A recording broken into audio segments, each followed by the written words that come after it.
The ship came into Station 12 like a wounded animal. It moved slowly, with smoke trailing from its back end, and everyone on the observation deck stopped to watch. Ships came and went all the time at this remote station on the edge of known space, but this one was different. This one was dying. Park stood at the window of her small repair shop and watched the vessel limp toward the docking bay. She recognized the design immediately. It was a cruiser, old but elegant, with curves and angles that human engineers still could not copy. They built beautiful ships. They also built their pride even higher than their ships could fly. She turned back to her workbench and continued fixing the fuel pump she had been working on all morning. Whatever problem that ship had, they would never bring it to a human mechanic. They thought humans were too young, too primitive, too simple to understand their technology. Had heard it all before. She had stopped caring about alien opinions a long time ago. Her shop was small but clean. Tools hung on the walls in perfect order. Spare parts sat in labeled boxes on metal shelves. A faded photograph of her father stood on the corner of her workbench, showing a smiling man with grease on his hands and pride in his eyes. He had built this shop 30 years ago, when humans first arrived in this part of the galaxy. He had fixed ships that no one else could fix. He had taught everything she knew. He had died 2 years ago, and she had carried on his work ever since. The door to her shop opened, did not look up. "I am closed for lunch," she said. "I do not care about your lunch schedule," a voice replied. The voice was deep and musical, with the strange accent that all had when they spoke the common galactic language. Now looked up. A female stood in her doorway. She was tall, almost 7 feet, with skin that shimmered silver in the light. She had 4 arms, 2 folded across her chest and 2 hanging at her sides. Her eyes were large and golden, and right now they looked desperate. "I am captain of the vessel Meridian," the alien said. "I need a mechanic." Set down her tools. "There are 6 other repair shops on this station. All of them are bigger than mine. All of them have more staff. Why are you here?" "Because they all refused me." "Why?" 4 hands clenched into fists. "Because my engine is a resonance core. None of them have ever seen one. None of them will touch it." Felt her heart beat faster. A resonance core. She had read about them in her father's old books. They were ancient technology, created by a civilization that had disappeared thousands of years before the Empire even existed. Only a few ships in the entire galaxy still used them. No one manufactured parts for them anymore. No one truly understood how they worked.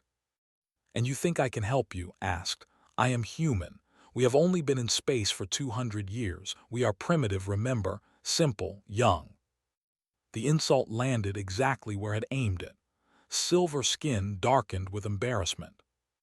"I have no other choice," the captain said through tight lips. "I have asked everyone else. You are my last option.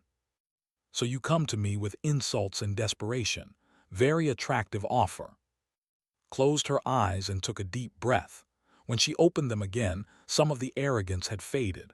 What remained was exhaustion and fear. "Please," she said. The words seemed to cause her physical pain. "I am transporting something important, something that cannot wait. If my ship does not fly within 3 days, people will die. Many people." Studied the alien captain for a long moment. She saw the pride that could not hide. She also saw the truth beneath it. This was not a trick or a test. This was genuine need. "What will you give me if I fix your ship?" asked. Laughed, but there was no humor in the sound. "I will pay whatever you ask. Name your price." "I do not need money. I have enough to live." "Then what do you want?" Thought about it. She thought about all the times merchants had refused to sell her parts because she was human. She thought about all the times travelers had walked past her shop without even looking inside. She thought about the small, quiet anger she carried every day in a galaxy that saw her species as children. "Respect," she said finally. "If I fix your engine, you will tell everyone what happened. You will tell them that a human did what no one else could do." Stared at her. Then slowly a smile spread across her face. It was not a kind smile. It was the smile of someone who knew a secret. "Fix this engine," she said, "and I will be yours forever." Did not smile back. "Show me the engine." They walked through the station together. The crowds parted as they always did but noticed the curious looks directed at her. A human walking beside a captain. That was unusual. That was interesting. That would be remembered. The Meridian was docked in Bay 7. Up close, the ship was even more beautiful than had thought. Its hull was made of some dark metal that seemed to absorb light. Its wings curved like the fins of a fish. Its windows glowed with soft blue light from inside. Led her through the ship. The interior was elegant but worn. The Meridian was old, realized. Very old. It had been flying since before her great-grandmother was born. The engine room was at the heart of the ship. When stepped inside, she forgot to breathe. The resonance core hung in the center of the room, suspended by beams of pure energy. It was a sphere of crystal and metal, about the size of a small car. Even dead and dark, it was the most beautiful piece of engineering had ever seen. She walked around it slowly. She studied every curve, every joint, every connection. She touched it gently with her fingertips and felt something she could not explain. It was like the machine was sleeping, like it was waiting. "Well," demanded, "can you fix it?" Looked at the resonance core for a long time. She thought about her father. She thought about all the impossible machines he had brought back to life. She thought about what he used to say, "Every machine wants to work. You just have to listen."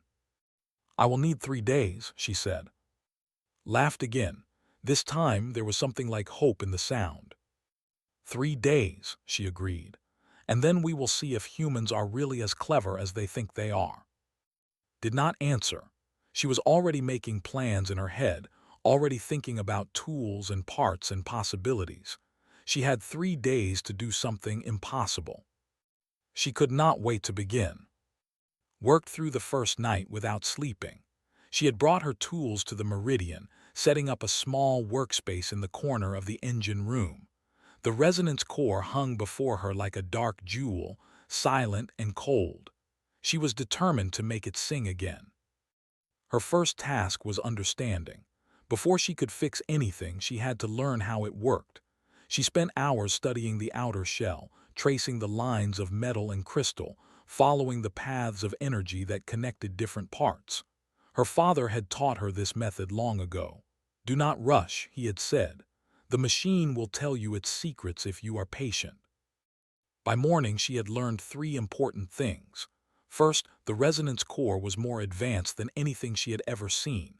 It did not burn fuel like normal engines. It drew power from somewhere else, somewhere she could not identify. Second, the core had been well maintained.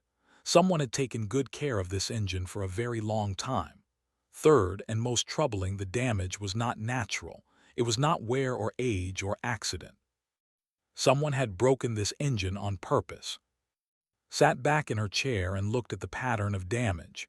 It was subtle, almost invisible unless you knew what you were looking for.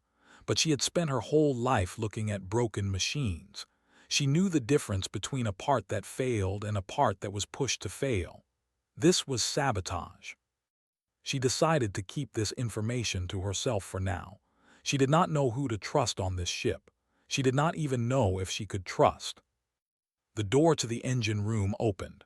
Looked up and saw enter, carrying 2 cups of something that steamed.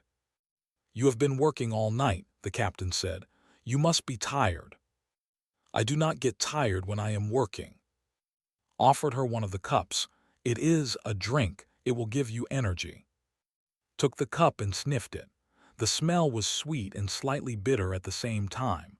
She took a small sip and felt warmth spread through her body. It was good. "Thank you," she said. Looked at the resonance core. "Have you learned anything?" "I have learned that your engine is very old and very complex. The technology is beyond anything humans have created. It is beyond anything they have created too." "We did not create it," admitted. "We found it. My ancestors discovered the meridian drifting in empty space thousands of years ago. The original builders were long dead. We learned to fly the ship, but we never truly understood the engine. Then how did you maintain it all this time? We followed the patterns. We did what had always been done. When a part needed to be replaced, we made a copy, but we never changed anything. We never improved it. His golden eyes were sad. We were afraid of breaking what we did not understand. Nodded, she had seen this before in different forms. Fear of the unknown could preserve things, but it could also trap them in the past. I will need to open the core, she said. I will need to look inside. His 4 hands tightened around her cup. No one has opened the core in 500 years. Then no one has fixed it in 500 years, only maintained it. Met the captain's eyes. You came to me because no one else would help you. This is how I help. I do not copy old patterns. I understand how things work and then I make them work better. The two women stared at each other, could see the war happening behind his eyes, pride against need, tradition against survival, fear against hope. Finally nodded, do what you must. The second day was harder than the first. Opened the resonance core carefully, removing panels and shields one by one. Inside, she found a maze of crystal tubes and metal wires that pulsed with faint light. Even damaged, even dying, the engine was beautiful. She documented everything.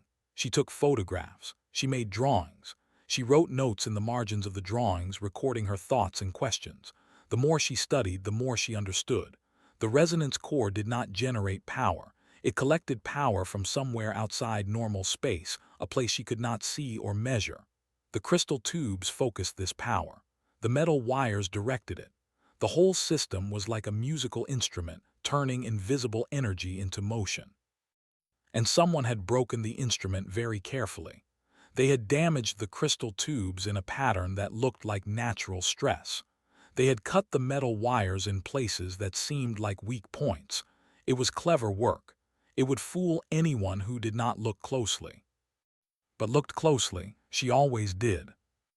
That evening came to watch her work.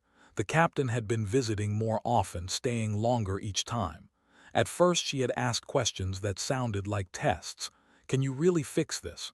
Are you sure you know what you are doing? But the questions had changed. Now she asked about his methods, her tools, her thoughts. She seemed genuinely curious. Why do you work this way? Asked, watching rebuild a damaged crystal tube using pieces from 3 different sources.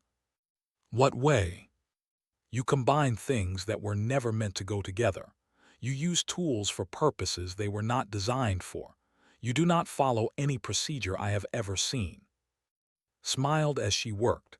My father called it creative problem solving. Humans have only been in space for 200 years. We do not have thousands of years of tradition. We do not have ancient procedures to follow. We just have problems and the need to solve them. That sounds chaotic. It is, but chaos can be useful. When you have no rules, you can try anything. Was quiet for a moment. Then she said, I am carrying a diplomatic package. It contains documents that could prevent a war between 2 species you have probably never heard of. They have been fighting for 300 years. They are finally ready for peace. But the peace talks begin in 4 days. If I do not deliver these documents in time, the talks will fail. The war will continue. More people will die. Stopped working and looked at the captain. Why are you telling me this? Because you are risking your reputation to help me. You deserve to know why it matters. His golden eyes were steady. And because I am beginning to think I was wrong about humans. Before could respond, the door opened. A male entered, tall and thin with pale blue skin. He wore the uniform of a first officer. Captain, he said, the crew is getting restless. We have been docked for 2 days. Some are saying we should find other transport and leave the Meridian behind. That is not an option. With respect, Captain, this human is wasting our time. She cannot possibly fix what our own engineers could not fix. Turned back to her work. She did not have time for arguments. She had noticed something in the crystal tubes, something that bothered her, a mark she did not recognize. "The human has a name," said coldly. "She is Park, and she is our only chance." "Our only chance is finding a working ship," insisted. "I have contacts who might." "Enough," his voice cut like a blade. "You are dismissed." The first officer stood frozen for a moment. His eyes moved from to and back again. Then he turned and left without another word. Worked in silence after that. But she was thinking. She was thinking about the pattern of sabotage. She was thinking about how someone would need to know this ship very well to damage it so carefully. She was thinking about its eagerness to abandon the Meridian. Late that night, she found what she was looking for. Hidden in the damaged crystal tubes, she discovered a mark. It was small, barely visible, scratched into the crystal with a sharp tool. She recognized the symbol from her father's old records. It was the sign of the Syndicate, a criminal organization that made money from war and chaos. Someone on this ship was a traitor. Someone had sabotaged the engine to stop the peace talks, and had a very good idea who it was. Waited until the station was quiet before she went to find. It was the middle of the night cycle, and most of the crew was sleeping. She found the captain in her private cabin, sitting alone in the dark.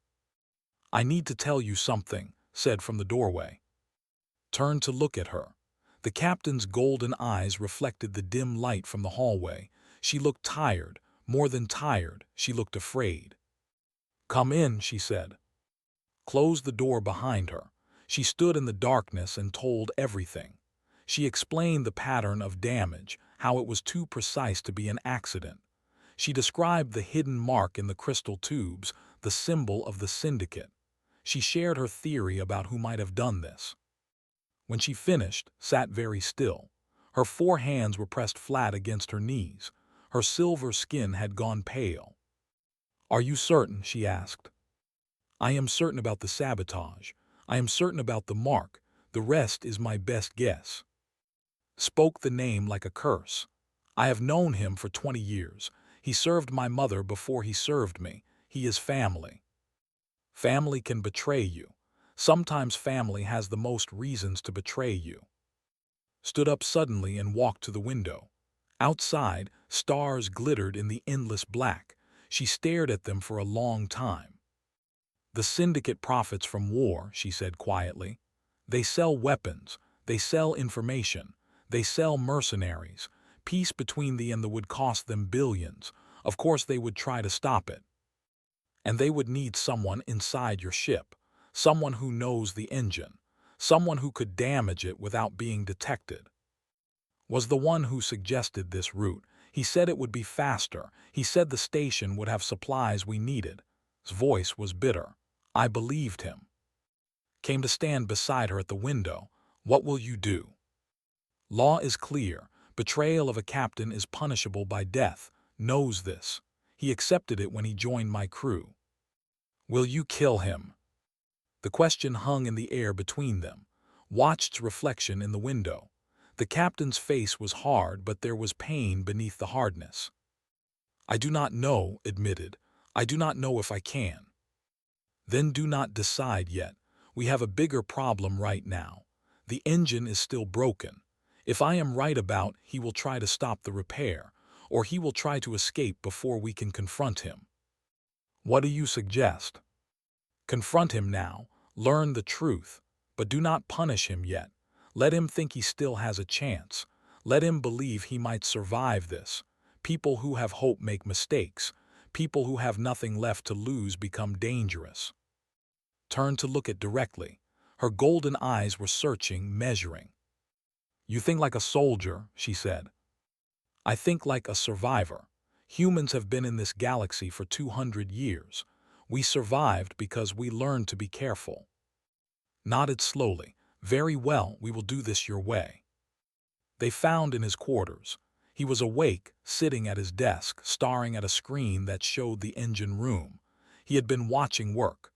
When entered with behind her, he stood up quickly. His pale blue skin turned even paler. "Captain," he said, "is something wrong?" Closed the door. She stood before her first officer, all four hands clasped behind her back. When she spoke, her voice was calm and cold. "Tell me about the syndicate." The change in was immediate. His face collapsed. His shoulders dropped. All the tension went out of his body like air from a balloon. He did not even try to deny it. "How did you find out?" "That does not matter. What matters is why." Sank back into his chair. He suddenly looked very old. "My colony, my home, the promise to protect it. They said if the war ends, they will expand into our territory. They said my people will lose everything." "And you believed them?" "What choice did I have? The Empire does not protect small colonies. We are nothing to you. We are numbers on a chart, resources to be used." His voice cracked. "I was just trying to save my family." "By dooming millions of others to more war." Had no answer. He sat in silence, tears running down his blue cheeks. Watched this without speaking. She felt something unexpected in her chest, pity. Had done a terrible thing, but he had done it for understandable reasons. He was not evil, he was afraid. Fear made people do terrible things. "What will you do with him?" she asked. The captain did not answer immediately. She stood over her first officer, looking down at the broken man who had served her for 2 decades. Her face showed nothing, but could see her 4 hands trembling behind her back. "I should kill you," said finally. "Our law demands it, our tradition demands it, my honor demands it." Closed his eyes. "I know. But killing you will not repair my ship. It will not deliver my package. It will not save the millions who will die if this war continues." His voice hardened. "And I am tired of traditions that solve nothing." Opened his eyes. "You will remain confined to these quarters," continued. "You will not speak to anyone. You will not touch anything. When we reach our destination, you will face judgment. Not my judgment. The judgment of those you tried to condemn to more war. Let them decide your fate." "Captain." "Be silent," turned away. "I trusted you. I loved you like a brother, and you used that love to betray me. I will not forgive you, but I will not become a murderer to punish you." She walked out of the room, followed, leaving alone with his guilt. In the hallway, leaned against the wall. Her silver skin was gray now, drained of color. Her golden eyes were wet. "That was harder than I expected," she said. "You did the right thing." "Did I, or did I simply choose the easier path?" Thought about the question. She thought about her father, who had always believed that mercy was harder than violence. Violence was quick and simple. Mercy required patience and faith and the courage to be uncertain. "The easier path would have been to follow your traditions," she said. "You chose something harder. You chose to think for yourself." Looked at her. Something passed between them in that moment, something that had not been there before. Recognition, perhaps. Respect. The beginning of something that might one day become friendship. "We should return to the engine," said. "How much work remains?" Thought about the resonance core. She thought about the damaged crystal tubes, the broken wires, the complex system that no one in the galaxy fully understood.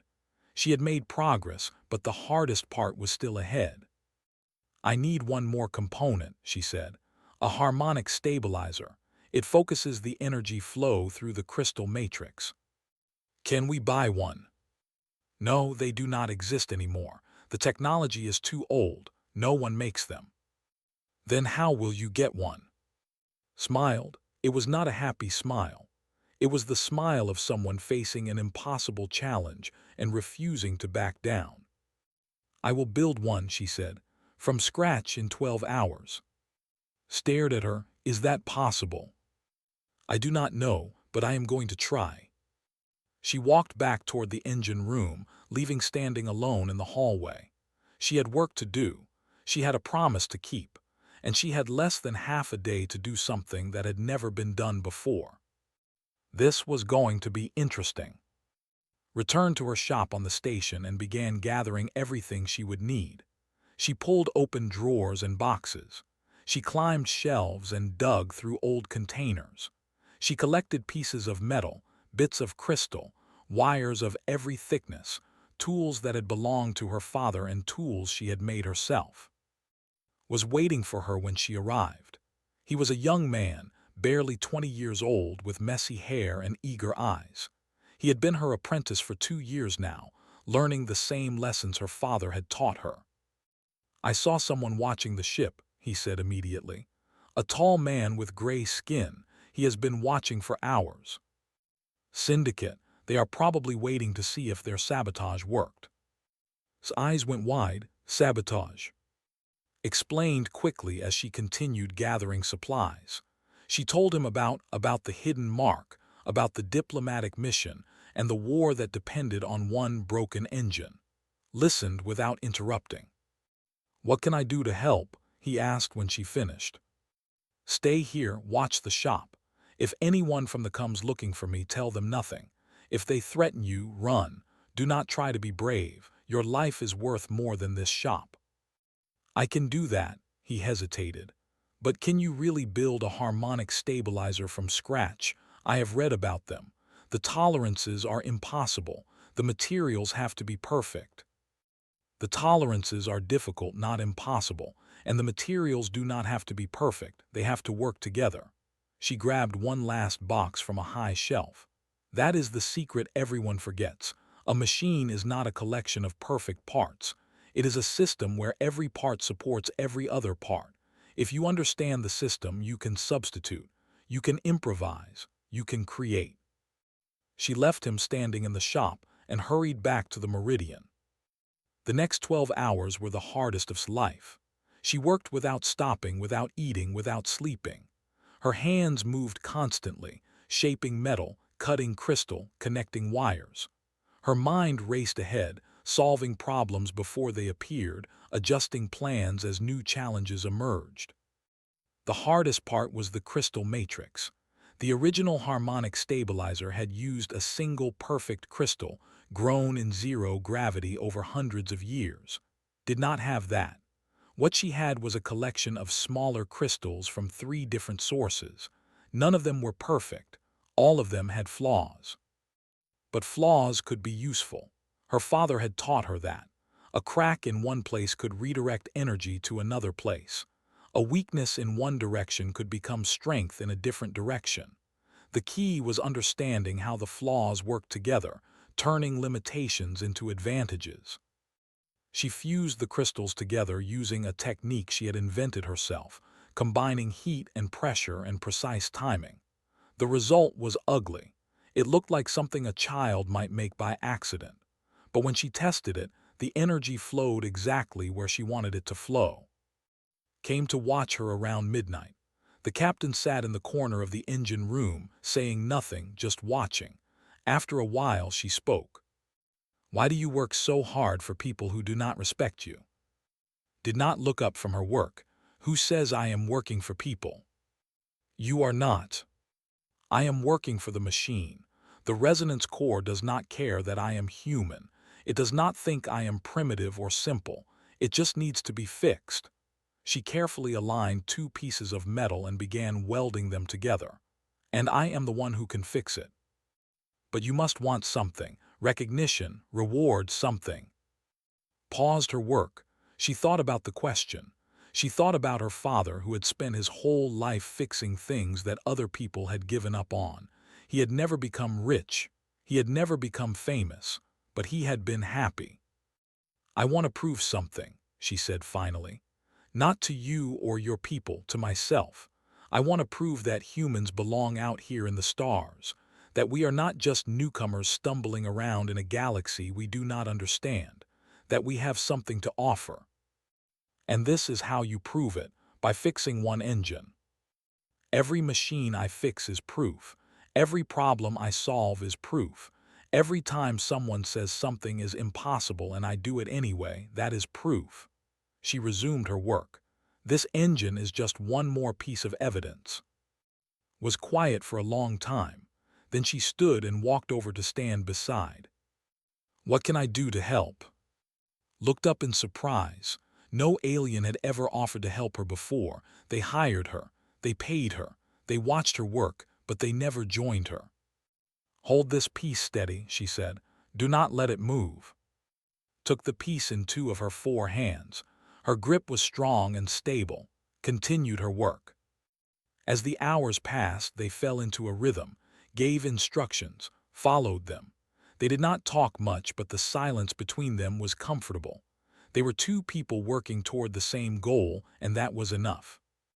Around dawn hit a wall. She needed one more component, a specific type of capacitor that she did not have. She searched her supplies twice. She checked the Meridian storage. Nothing. "There is one place I can find it," she said. She went to her workbench in the corner and opened a small box. Inside was an old device, worn and scratched but carefully maintained. It was a portable diagnostic tool that had belonged to her father. He had carried it for 40 years. He had used it to fix the first ship that ever hired him. It was the last piece of him she had left. Held the device in her hands. She felt its weight, its history, the thousands of repairs it had witnessed. She thought about her father's smile, his patient voice, his hands covered in grease and oil. Then she opened it up and removed the capacitor inside. Saw what she was doing. "That belonged to someone important to you." "My father, he died 2 years ago. And you are destroying his tool to fix my ship." "I am using his tool to do what he taught me to do. He would understand." His voice was steady, but her eyes were wet. "He always said that things are not important. What we do with them is important." She installed the capacitor into the harmonic stabilizer. She connected the last wires. She ran one final test. Everything worked. Stood back and looked at what she had created. The harmonic stabilizer was a mess of different parts, different materials, different technologies. It was ugly and improvised and held together with determination as much as engineering. It was also the most beautiful thing she had ever made. "Help me install it," she said too. Together they lifted the stabilizer into the resonance core, connected the power lines. She aligned the crystal matrix. She checked every junction twice. Then she stepped back and pressed the activation switch. For a moment nothing happened. The engine room was silent. The resonance core hung dark and cold in its energy field. Then slowly light began to spread through the crystal tubes. The metal wires started to hum. The energy field grew brighter, and from somewhere deep inside the ancient machine, a sound emerged. It was a pure, clear tone, like a bell ringing in the darkness. The resonance core was alive. Stared at the engine. Her golden eyes were wide with disbelief. Her silver skin glowed in the light of the restored core. "That is impossible," she whispered. Smiled. She was exhausted. Her hands were burned and cut. Her back ached from hours of bending over her work. But inside, she felt something she had not felt in a long time. Pride. "No," she said, "that is the human way." The news spread through Station 12 like fire. A human mechanic had done the impossible. She had fixed a resonance core, technology so ancient and complex that the greatest engineers in the galaxy had declared it beyond repair. People came to the docking bay just to look at the Meridian, to see the ship that should not be flying. Stood in her shop, packing her tools back into their cases. Her hands were wrapped in bandages from the burns she had gotten during the final installation. She was so tired she could barely see straight, but she was smiling. Sat on a crate nearby, watching her with a look of admiration that made her uncomfortable. "You are famous now," he said. "Everyone is talking about you.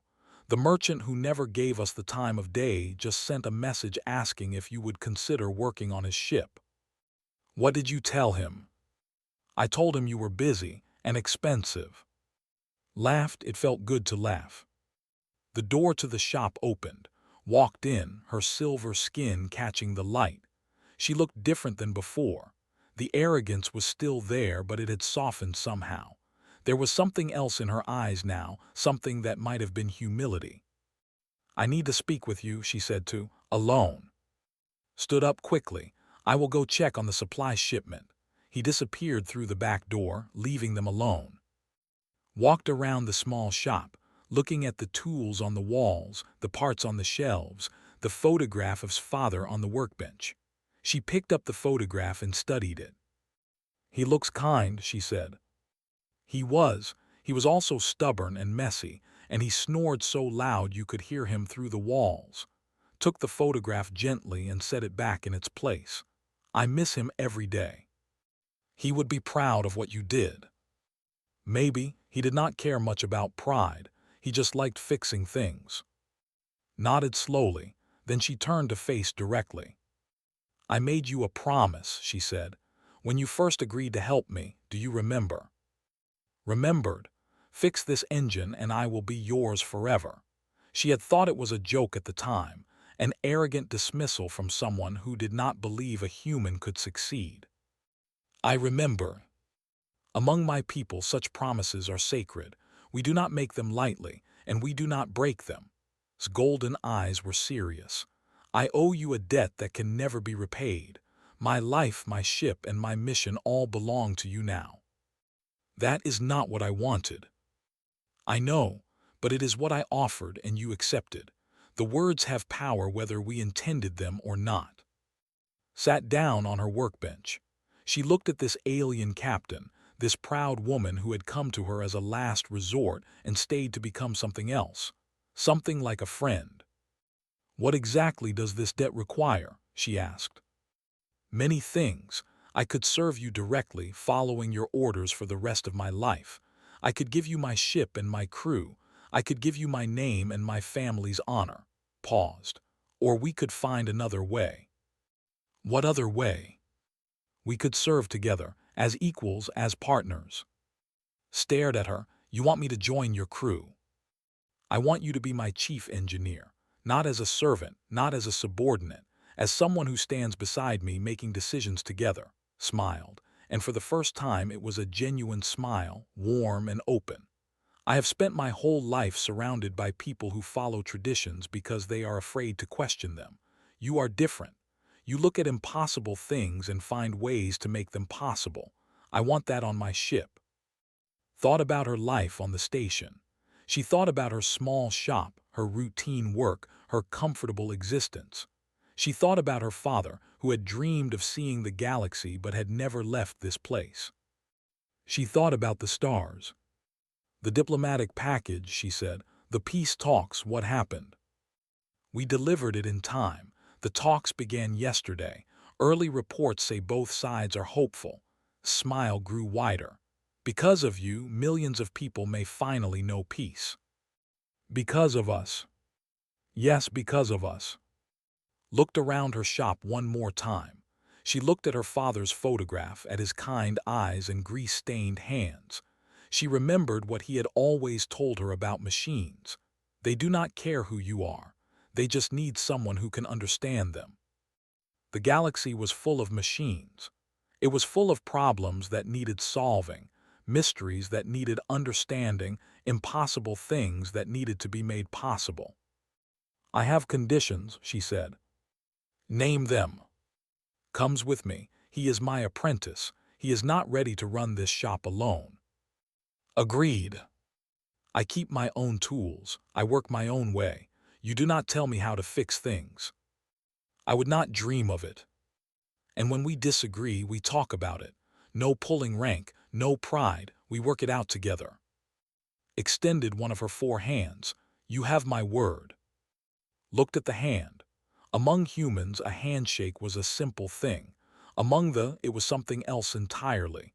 It was a binding agreement, as serious as any contract. She took the hand and shook it firmly. "Then I accept." They left Station 12 that afternoon. The Meridian pulled away from the docking bay and turned toward the stars. People gathered at the windows to watch it go, this ancient ship that had been dead and was now alive again. Stood in the engine room, listening to the hum of the resonance core. Her improvised harmonic stabilizer glowed softly in the center of the machine, a piece of human engineering in the heart of alien technology. It looked wrong there. It looked like it did not belong. But it worked. That was all that mattered. Joined her a few minutes later. The captain stood beside her chief engineer, and together they watched the light pulse through the crystal tubes. "You know," said, "my people have a saying, the stars test us with impossible tasks. And I never believed it until I met you," glanced at her sideways. "Do you have a saying like that among humans?" Thought about her father. She thought about all the broken machines he had brought back to life, all the impossible problems he had solved with patience and creativity and stubborn determination. "My father had a saying," she said, "every machine wants to work, you just have to listen." That is a good saying. He was a good man. They stood in comfortable silence, watching the engine work. Outside the ship, stars streamed past like rivers of light.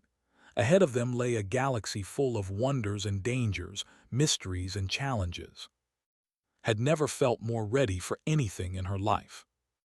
"So," said finally, "where should we go first?" Smiled.